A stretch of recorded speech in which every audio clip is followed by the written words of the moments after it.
You ask Tiger to solve. This deals with linear equations with one unknown. The final result is x equals -4. Let's solve it step by step. Group all x terms on the left side of the equation. Subtract 4x from both sides. Group like terms. Simplify the arithmetic.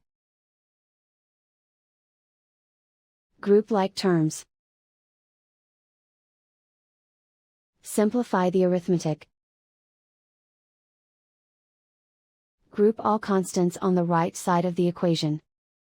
Add 16 to both sides. Simplify the arithmetic.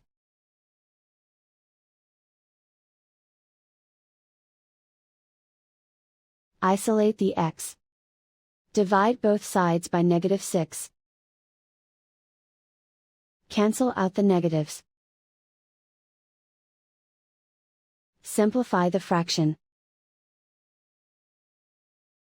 Move the negative sign from the denominator to the numerator. Find the greatest common factor of the numerator and denominator. Factor out and cancel the greatest common factor. And so the final result is x equals -4.